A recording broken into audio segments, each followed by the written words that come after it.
স্বাস্থ্য অধিদপ্তরের মহাপরিচালক ডাক্তার রোবেদ আমিন সহ দেশের স্বাস্থ্য খাতের দুর্নীতিবাজ কর্মকর্তাদের অপসারণ ও বিচারের দাবিতে স্বাস্থ্য অধিদপ্তরের সামনে অবস্থান ধর্মঘট ও বিক্ষোভ করেছে আওয়ামী লীগ সরকারের বৈষম্যের শিকার চিকিৎসকরা। তাদের অভিযোগ, শেখ হাসিনার দোসর হয়ে যারা দুর্নীতি লুটপাট করেছে তারা আজও স্বাস্থ্য খাতের শীর্ষ পদে বহাল আছে। মাস কেলেঙ্কারি হয়েছে এবং কোভিডের যে ভ্যাকসিন কেলেঙ্কারি হয়েছে, অনেক কেলেঙ্কারি কিন্তু এই শেখ হাসিনা সরকারের সময় যারা স্বাস্থ্য কর্মকর্তা তারা করেছে। যারা সেদিন গণঅভ্যুত্থানের বিরোধিতা করেছিল, যারা সেদিন ফ্যাসিস্ট সরকারের আশীর্বাদ পুষ্ট হয়ে রাস্তায় মিছিল করেছিল এক দফার কবর দে বলে, তারাই আজকে ডিজি হয়েছে, তারাই আজকে ডাইরেক্ট অ্যাডমিন হয়েছে। যারা শান্তি মিছিলে অংশ নিয়েছিল তারাই আজকে এখানে ডাইরেক্ট হিসেবে পদায়িত হচ্ছে। শেখ হাসিনার সাথে পতনের আগের দিন পর্যন্ত গণভবনে গিয়ে বৈঠক করেছে, সেও কিন্তু এই অধিদপ্তরে এখনো কর্মরত আছে। সোহেল মাহমুদ। আমাদের ছাত্ররা প্রমোশন পেয়ে প্রফেসর হয়ে রিটায়ার করে এবং আমরা সহকারী অধ্যাপক হিসেবে চাকরি জীবনযাপন করি। আমাদের প্রমোশন থাকে না, আমাদের চাকরি করতে দেওয়া হয় না, আমাদের প্র্যাকটিস করতে দেওয়া হয় না, আমাদের প্রমোশন দেওয়া হয় না, ইভেন কি আমাদের পেনশন পর্যন্ত নিতে দেওয়া হয় না।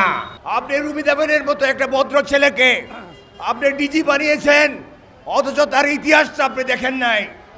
এই ডিজি এই স্বাস্থ্য ব্যবস্থার হাজার হাজার কর্মকর্তা কর্মচারীর মনে আগুন লাগিয়ে দিয়েছে। তুমি কার সাথে কিসের সাথে জড়িত ছিলে? আমি তোমাদের বলতে চাই, আজকে যদি তুমি এখান থেকে ভালোই ভালোই সরে না দাঁড়াও, এখনো তোমার মান সম্মান ইজ্জত রয়েছে। আমি চাই না তুমি ইজ্জত হারিয়ে এদেশ থেকে পলায়ন করো কিংবা এদেশ থেকে তুমি বিতাড়িত হও। বৈষম্য বিরোধী ছাত্র আন্দোলনে শান্তি সমাবেশের নামে যারা শিক্ষার্থীদের লাশ গুম করেছে তাদের বিচারের আওতায় আনার দাবিও জানান তারা। 9 সাল থেকে যারা ছিল এই 24 সাল পর্যন্ত তারাই ঘুরে ফিরে বিভিন্ন পদে পদায়িত হয়েছে। আজকে এক জায়গায়, কালকে আরেক জায়গায়, অর্থাৎ সিন্ডিকেট যে শান্তি সমাবেশ করে তারা এই ছাত্রদের বিরুদ্ধে অবস্থান নিয়েছে, চিকিৎসা করতে দেয় নাই, লাশ গুম করেছে। সেই জন্য এই লাশগুলো বেওয়ারিশ হিসেবে দাফন করতে হয়েছে ডিউ টু দিস পিপল, কারণ তারাই কিন্তু এন্ট্রি করে নেয় হাসপাতাল লাশের সংখ্যা। সারা দেশে পরিচালক এবং প্রিন্সিপাল সহ যে সকল গুরুত্বপূর্ণ প্রশাসক পোস্টে ওই শেখ হাসিনার দোসররা বসে রয়েছে, সেখানে যোগ্য এবং এই বঞ্চিত এবং বৈষম্যের শিকার কর্মকর্তাদের পদোন্নয়ন দেওয়ার জন্য দাবি জানাচ্ছি।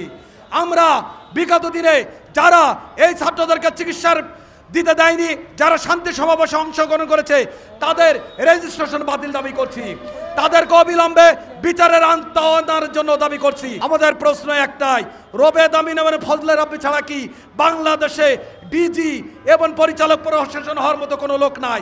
ডাক্তার রোবেদ আমিন সহ আওয়ামী সরকারের মদতপুষ্ট ডাক্তারদের দ্রুত অপসারণ করা না হলে আরও কঠোর কর্মসূচির হুঁশিয়ারি দেন চিকিৎসকরা।